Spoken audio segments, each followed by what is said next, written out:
warahmatullahi wabarakatuh. Selamat siang dan salam sejahtera untuk kita semua.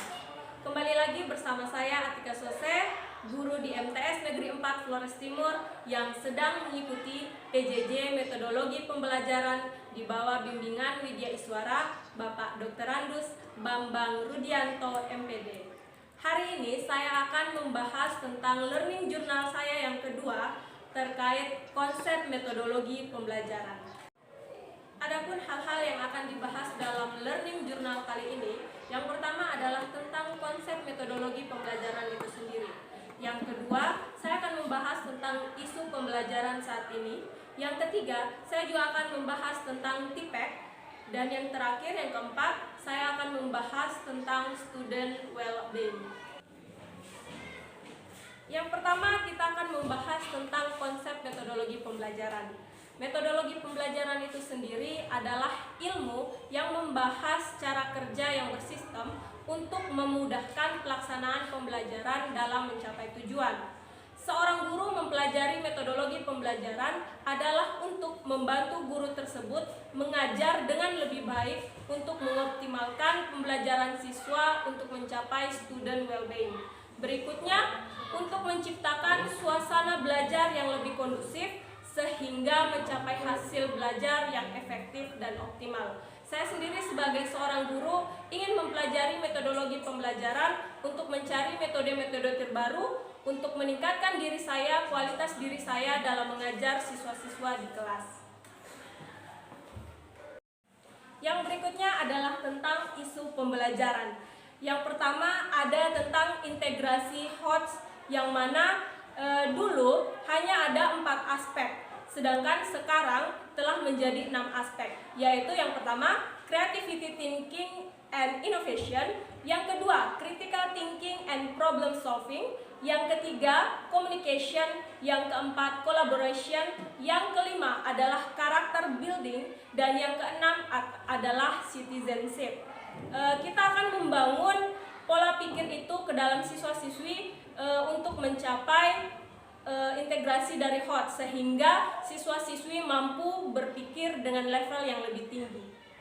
Yang kedua ada belajar daring dan luring. Belajar daring dan luring adalah efek dari saat ini yang mana Indonesia telah diserang oleh pandemi COVID-19 sehingga kegiatan pembelajaran di sekolah menjadi terbatas. Beberapa sekolah bahkan dilarang untuk hadir di sekolah dan pembelajarannya melalui daring. Tapi beberapa wilayah lainnya yang dimana jaringan masih kurang memadai sehingga pembelajaran dilakukan secara luring. Yang ketiga adalah pendekatan TPEC. Dampak dari COVID-19 itu menyebabkan guru perlu lebih berinovasi sehingga lahirlah yang namanya TPEC, yaitu pencampuran antara teknologi dan pengetahuan yang diajarkan oleh guru sehingga siswa dan guru harus berkolaborasi menggunakan teknologi dan pengetahuan. Yang keempat ada interneting. Segala hal berubah menjadi berbau internet. Mulai dari hal-hal kecil, hal-hal besar, itu semua disediakan melalui internet. Bahkan pembelajaran sendiri lebih banyak pengetahuan yang diberikan internet daripada didapatkan dari pengetahuan luar. Dan yang terakhir, yang kelima, munculnya pasar lain atau lapangan pekerjaan baru yang mana tidak pernah kita bisa duga. Misalnya saat ini di kota-kota besar mulai muncul yang namanya ojek online. Para ojek-ojek bukan hanya lagi duduk di pangkalan dan menunggu, tetapi mereka bisa melalui online untuk mencari pelanggan. Masih banyak lagi isu-isu pembelajaran lainnya, tapi untuk saat ini saya hanya akan membahas 5 itu saja dulu. Kita lanjut ke materi berikutnya. Yang berikutnya adalah yang saya sebutkan tadi pada isu pembelajaran, munculnya pendekatan TPEC, yaitu pendekatan yang memadukan aspek knowledge, pedagogik, konten, serta teknologi. TPEC menggabungkan pengetahuan guru tentang teknologi, penguasaan guru terhadap mata pelajaran yang diampuh, serta penguasaan guru terhadap kurikulum pedagogik, pembelajaran, strategi, metode, assessment untuk proses pembelajaran yang optimal. Perpaduan ini membuat guru harus lebih mendalami teknologi, apalagi di zaman pandemi ini yang mana beberapa daerah seperti saya katakan tadi telah melakukan pembelajaran secara daring, maka guru perlu lebih berinovasi terhadap teknologi untuk meningkatkan minat siswa. Di daerah saya sendiri saat ini pembelajaran dilakukan secara luring, bukan karena jaringan yang susah, tapi memang keadaan kondisi masyarakat di sini yang kurang memungkinkan untuk pembelajaran dilakukan secara daring. Tapi TIPEK ini sendiri saya harap bisa saya lakukan walaupun dalam pembelajaran luring bisa saya terapkan untuk meningkatkan wawasan siswa tentang teknologi juga. Walaupun pembelajaran dilakukan secara luring, tapi tuntutan zaman membuat siswa wajib untuk mengetahui dan beradaptasi dengan teknologi.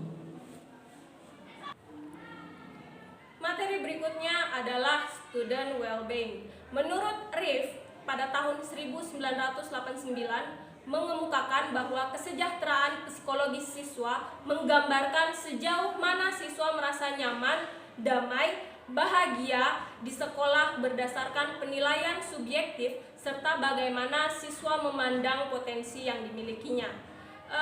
Menurut saya sendiri memang student well-being ini sangat bagus karena kita memandang penting terhadap kebahagiaan siswa dalam belajar. Saat siswa merasa santai, merasa rileks dalam pembelajaran, maka daya serap siswa terhadap materi yang kita berikan akan lebih optimal. Manfaat dari student well-being ini sendiri membantu siswa yang pertama, dia akan dapat dengan mudah menemukan tujuan hidupnya. Yang kedua, pertumbuhan pribadi dalam mengembangkan potensinya demi masa depannya. Yang ketiga, penguasaan lingkungan sesuai dengan kondisi psikis, di mana seorang siswa mampu beradaptasi terhadap lingkungan sosial di sekitarnya. Dan yang terakhir, hubungan positif dengan orang lain sehingga dia mampu berbaur dengan masyarakat. Demikian learning journal saya yang kedua untuk materi konsep metodologi pembelajaran. Sekian dari saya, kita berjumpa lagi di lain kesempatan. Assalamualaikum warahmatullahi wabarakatuh.